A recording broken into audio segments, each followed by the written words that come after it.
নমস্কার, pick point টিউটোরিয়ালসের আরেকটি নতুন পর্বে সকলকে স্বাগত। আমরা আলোচনা করছিলাম দ্বাদশ শ্রেণীর তৃতীয় সেমিস্টারের শিল্প সাহিত্য ও সংস্কৃতির ইতিহাস যে বই তার প্রথম অধ্যায় বাংলা গানের ধারা নিয়ে। ইতিপূর্বে এই অধ্যায়ের প্রথম পর্ব আমরা প্রকাশিত করেছি। সেই পর্বে আমরা আলোচনা করেছি আমাদের এই বাংলা গানের ধারার যে প্রাথমিক আলোচনা বা প্রাক আলোচনা বা ভূমিকা স্বরূপ যে আলোচনা, সেই বিষয়টা নিয়ে। তো তোমরা যদি সেই ভিডিওটা না দেখে থাকো অবশ্যই সেই ভিডিওটা দেখে নাও। আজকে মূলতভাবে আমরা আলোচনা করব এই যে বাংলা গানের ইতিহাসের ধারার যে অধ্যায়গুলো আমরা দেখতে পাই বা যে বিষয়গুলো, অর্থাৎ চর্যাপদ বা চর্যা গান, শ্রীকৃষ্ণ কীর্তন কাব্য, পাঁচালী, মঙ্গলগীতি, বৈষ্ণব পদাবলী, কীর্তন গান এবং শাক্ত গান, এই মোটামুটি 7টা বিষয় নিয়ে আজকের ভিডিওতে আমরা আলোচনা করব। সুতরাং তোমরা আজকের ভিডিওটি প্রথম থেকে শেষ পর্যন্ত দেখতে থাকো। এই ভিডিও দেখার সাথে সাথে তোমরা অবশ্যই এই অংশগুলোর থেকে বা এই অধ্যায় থেকে তোমরা ওয়ান লাইনার নোটস তোমরা লিখে নিতে পারো, যাতে করে তোমাদের রিভিশন করতে খুবই সুবিধা হবে। তাহলে শুরু করি আমাদের আলোচনা। আমরা প্রথমেই আলোচনা করব চর্যা গান নিয়ে বা চর্যাপদ নিয়ে। চর্যাপদ কিভাবে আবিষ্কৃত হয়েছে, কখন রচিত হয়েছে, এইগুলো সম্পর্কে কিন্তু তোমরা প্রথমেই একাদশ শ্রেণীতে পড়েছো। আমাদের আলোচনার বিষয় কিন্তু সেগুলো নয়, যে চর্যাপদ কারা লিখেছিল, চর্যাপদ কে আবিষ্কার করেছিল, চর্যাপদের নাম কি, এইগুলো কিন্তু আমাদের আলোচনার বিষয় নয়। আমরা পড়ছি গানের ধারা নিয়ে। সুতরাং চর্যাপদ গানের ক্ষেত্রে চর্যাপদের ভূমিকা কতখানি সেইটুকু অংশ নিয়ে আমরা জানব। প্রথমেই তোমরা চর্যাপদ সম্পর্কে জানো না, চর্যাপদগুলি মূলতভাবে বৌদ্ধ সিদ্ধাচার্যরা রচনা করেছিল এবং এগুলো প্রত্যেকটি এক একটা পদ হলেও এগুলোকে আমরা এক একটি গান বলতে পারি, অর্থাৎ এগুলোকে আমরা চর্যার গান বলি। কেন? কারণ প্রত্যেকটি পদের শুরুতেই কিন্তু বিভিন্ন রাগ এবং রাগিনীর উল্লেখ কিন্তু রয়েছে। তাহলে আমরা ভালোভাবে দেখিনি এই চর্যাপদ কি না, বাংলা সঙ্গীতের আদিতম নিদর্শন হলো এই চর্যাপদ। কখন রচিত হয় তোমরা সকলেই জানো, খ্রিস্টীয় 9ম থেকে দ্বাদশ শতাব্দীর মধ্যে বৌদ্ধ সিদ্ধাচার্যরা কিন্তু রচনা করেছিল।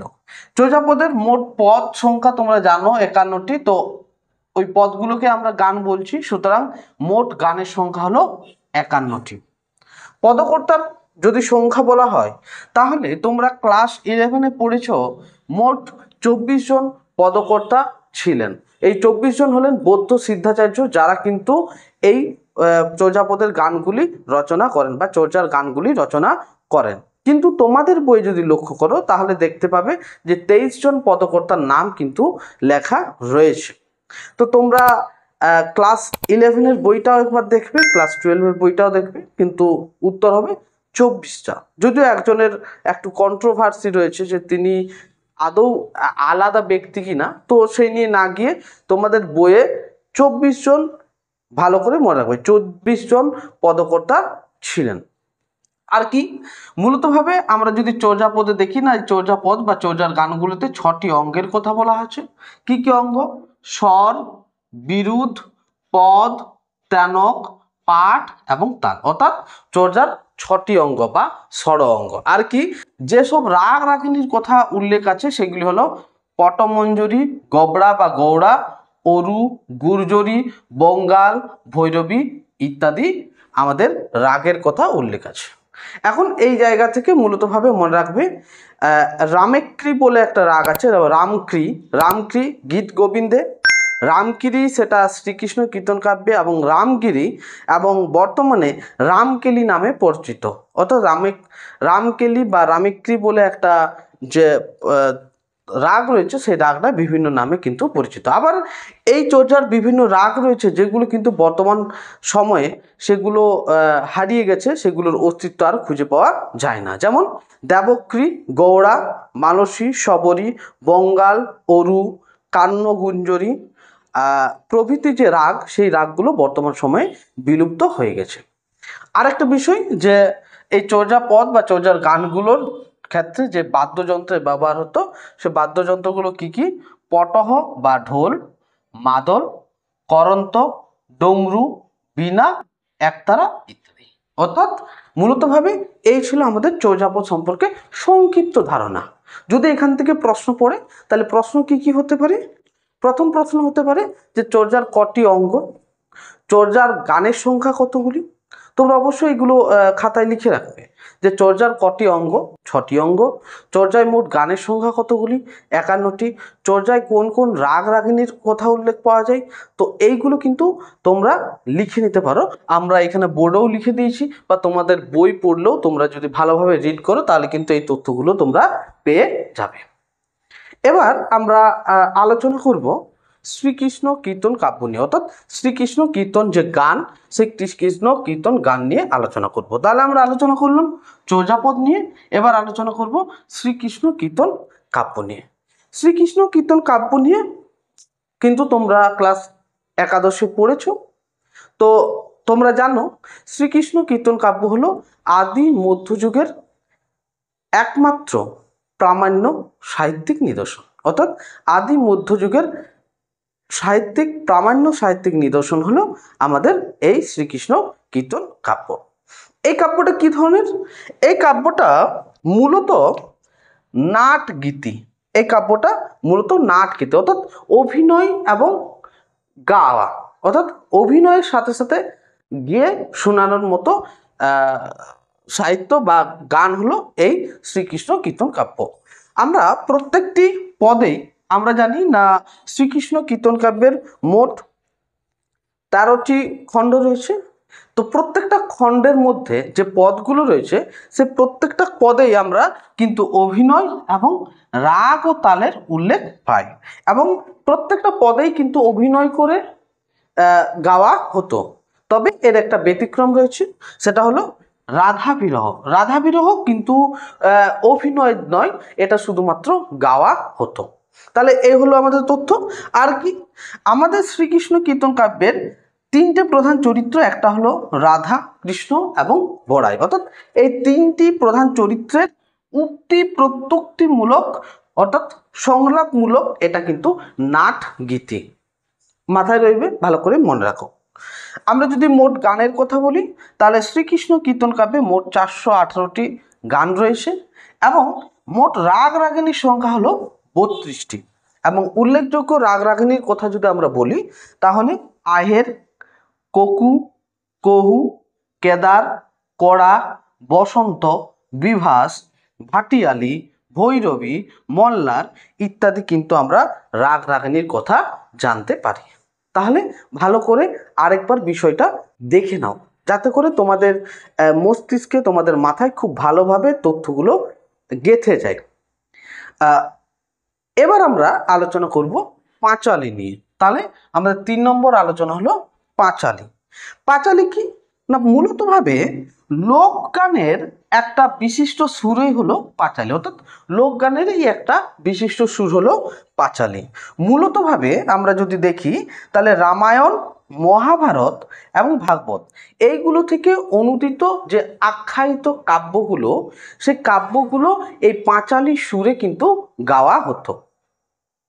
তাহলে রামায়ণ, মহাভারত এবং ভাগবত অনুদিত বিভিন্ন আখ্যায়িকাগুলো এই সুরে গাওয়া হতো। উদাহরণস্বরূপ যদি বলি তাহলে প্রাচীন নাট সাহিত্য অর্থাৎ গৌরক্ষ বিজয়, ময়নামতি ও গোপীচন্দ্রের যে নাচ সাহিত্য, সেই নাচ সাহিত্য, ত্রিনাথের পাঁচালী, শনির পাঁচালী, লক্ষ্মীর পাঁচালী, এই গ্রন্থগুলো মূলত পাঁচালী সুরে অর্থাৎ পয়ার বা মহাপয়ার কিংবা কখনো ত্রিপদী ছন্দে বা লাচারি ছন্দে কিন্তু এইগুলো গাওয়া হতো। তো এই হলো আমাদের প্রথম 3টি বিষয় নিয়ে আলোচনা, অর্থাৎ চর্যাপদ, শ্রীকৃষ্ণ কীর্তন কাব্য এবং পাঁচালী নিয়ে আলোচনা। এবার আমরা আলোচনা করব মঙ্গল গীতি নিয়ে। মঙ্গল গীতি বলতে গেলে মূলতভাবে মঙ্গল কাব্যগুলিকে মঙ্গল গীতি বলা হয়, অর্থাৎ মঙ্গল কাব্যগুলি মঙ্গল গীতি নামে পরিচিত। মূলতভাবে তোমরা মঙ্গল কাব্য কাকে বলে সেটা জানো।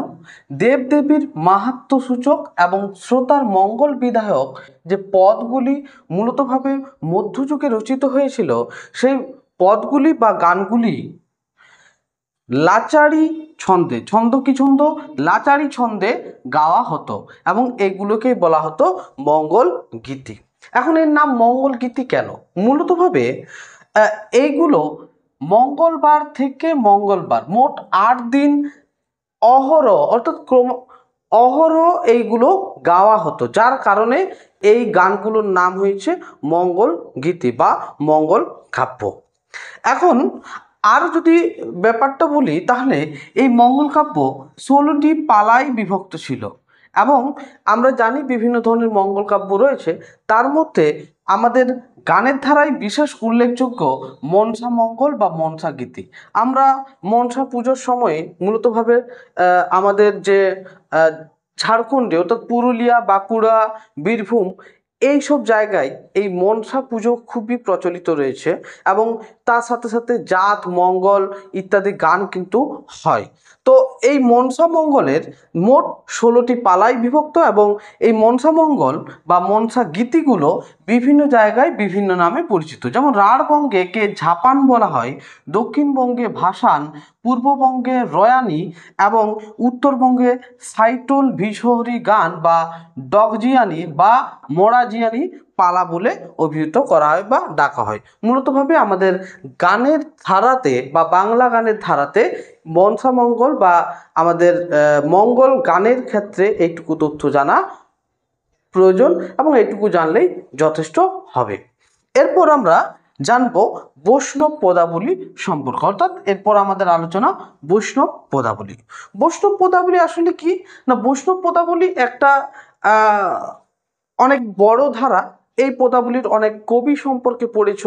এই পদাবলীর বা বৈষ্ণব পদাবলীর ক্ষেত্রে অনেকগুলো পর্যায় রয়েছে, সেইগুলো সম্পর্কে পড়েছো, কিন্তু আমাদের গানের ধারায় এত কিছু পড়ার প্রয়োজন নেই। তবু তোমাদের বইয়ে অনেক কিছু তথ্য দেওয়া আছে, তো সেই তথ্যগুলো বিশেষ করে বিভ্রান্তিকর খুব বেশি, তোমরা বেশি গুলিয়ে ফেলতে পারো, যার কারণে সেই জায়গার জিনিসগুলো আমি কিন্তু এখানে উল্লেখ করিনি।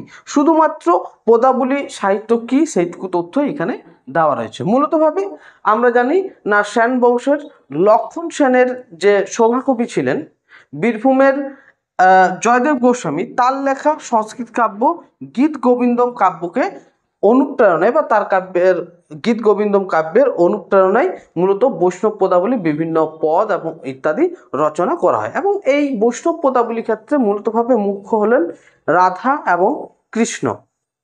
তো রাধা কৃষ্ণের বিভিন্ন লীলা, তার প্রণয় লীলা, এছাড়াও তাদের অভিসার মাথুর বিভিন্ন পর্যায়ে এখানে কিন্তু রয়েছে, বাৎসল্য পর্যায়ে। তো অতগুলো তথ্য তোমরা অত জানার প্রয়োজন তোমাদের জন্য নেই। তোমাদের জন্য এখান থেকে যে কোশ্চেনগুলো হবে সেগুলো হয়তো পরবর্তী ক্ষেত্রে আলোচনা করে দেবো। তো মোটামুটিভাবে সেটা জানলেই যথেষ্ট। তো মোটামুটিভাবে যদি বলি, তাহলে বৈষ্ণব পদাবলী কি না, লক্ষণ সেনের সভাকবি জয়দেব গোস্বামীর গীত গোবিন্দম কাব্যের অনুপ্রেরণায় যে পদ বা গানগুলি রচিত হয় বাংলা ভাষায়, সেগুলি হলো বৈষ্ণব পদাবলী। এখন এই বৈষ্ণব পদাবলীকে কেন্দ্র করে পরবর্তী ক্ষেত্রে আমাদের বাংলায় শুরু হয় কীর্তন গান এবং এই বৈষ্ণব পদাবলীকে ভিত্তি করে পরবর্তী ক্ষেত্রে আমাদের বাংলায় শুরু হয় কীর্তন গান। আমরা যদি বলি শ্রীকৃষ্ণ কীর্তনের বিভিন্ন লীলা বিষয়ক বিভিন্ন গান, আমরা চৈতন্যদেবের নাম শুনলেই আমরা বুঝতে পারি যে কীর্তন গান কি। তো মূলতভাবে কীর্তন বলতে আমরা কি বুঝি, ঈশ্বরের নাম লীলা এবং গুণাবলী উচ্চস্বরে উচ্চারণকে বলা হয় কীর্তন। তো এক্ষেত্রে আমরা দলগতভাবে আমরা দেখতে পাই কীর্তন গান হয়, খোল করতাল ঝুনঝুনি বিভিন্ন বিষয় নিয়ে বিভিন্ন গান কিন্তু এখানে হয়। তো এই গানের ক্ষেত্রে মূলতভাবে 5টা অঙ্গের কথা বলা হয়েছে। তাহলে কীর্তনে মোট বা কীর্তন গানে মোট 5টা অঙ্গ রয়েছে। কি কি? কথা, দোহা, আখর, তুক এবং ছুট। তাহলে কীর্তনে মোট কটি অঙ্গ? 5টি অঙ্গ। এবং যদি বলা হয় মোট কতগুলি রসের কথা পাওয়া যায়, তো মোট 64টি রসের সন্ধান কিন্তু কীর্তন গানে আমরা পাই। এরপর খুবই গুরুত্বপূর্ণ বিষয় যেটা, সেটা হলো এই কীর্তন গানের মোটামুটি 2টি ধারা রয়েছে। কটি ধারা? 2টি ধারা। একটি হলো নাম কীর্তন বা সংকীর্তন, আরেকটি ধারা হলো লীলা কীর্তন। এই দুটো ধারা কিন্তু ভালোভাবে মনে রাখবে। নাম কীর্তন এবং সংকীর্তন এবং লীলা কীর্তন দুটোর পার্থক্য রয়েছে। নাম কীর্তন কাকে বলে? মূলতভাবে আমরা বিভিন্ন গ্রামগঞ্জে যেখানে দেখি প্রহরব্যাপী, অষ্টপ্রহরব্যাপী বা 24 প্রহরব্যাপী বিভিন্ন বিশেষ করে রাধা কৃষ্ণ কিংবা রাম নাম হয় খোলকর্তার সহযোগে রাম নাম অহরহ চলতে থাকে। তো এই যে রাম নাম বা কৃষ্ণ নাম বা রাধা নাম অহরহ চলতে থাকে প্রহরব্যাপী বা অষ্টপ্রহর বা 24 প্রহরব্যাপী, এবং এর সাথে সাথে বিভিন্ন রাগ রাগিনীর উল্লেখ থাকে, একেই বলা হয় আমাদের নাম কীর্তন।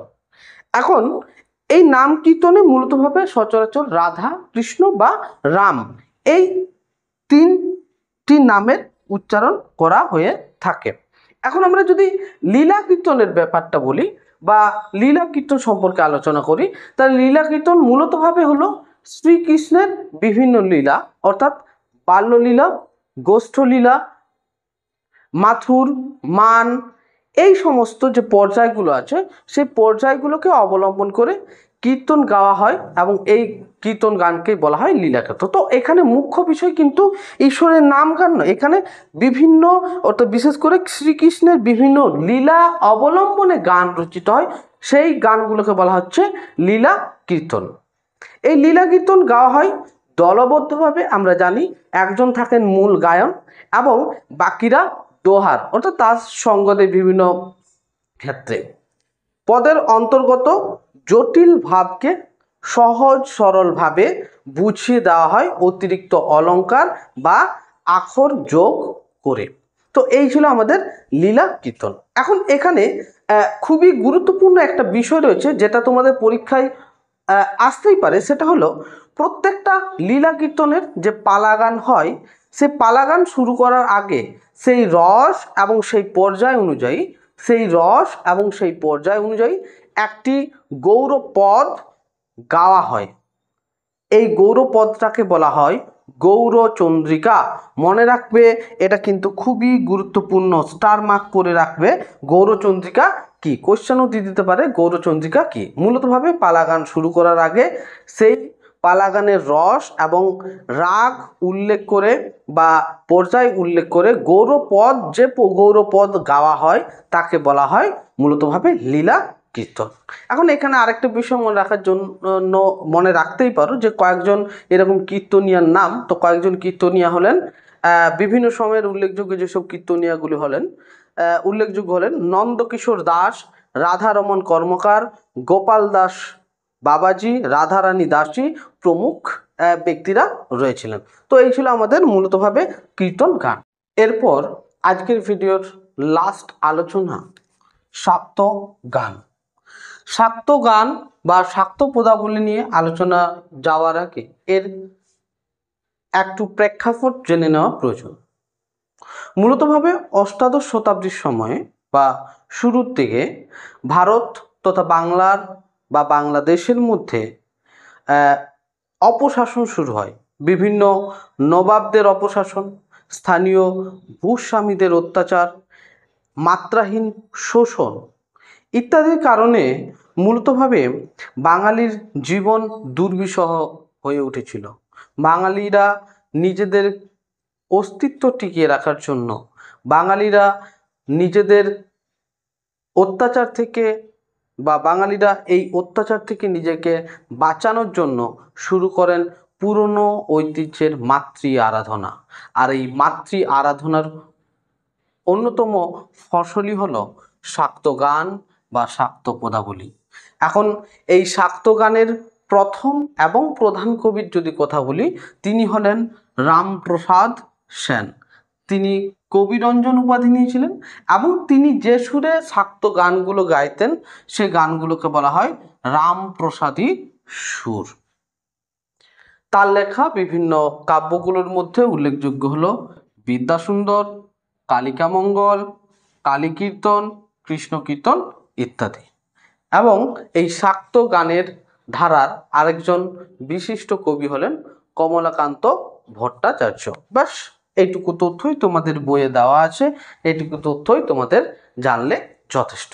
তো তোমাদের আজকের ক্লাস কেমন লাগলো অবশ্যই আমাদেরকে কমেন্ট করে জানাও, এবং এর পরের ভিডিও তোমরা কিভাবে পেতে চাও অবশ্যই আমাদেরকে কমেন্ট করে জানাও। সেই সঙ্গে আমাদের চ্যানেল যদি সাবস্ক্রাইব করে না রেখেছো তাহলে অবশ্যই চ্যানেলটি সাবস্ক্রাইব করে পাশে থাকা বেল আইকনটি ক্লিক করে রাখো পরবর্তী সমস্ত ভিডিওগুলোর আপডেট পাওয়ার জন্য।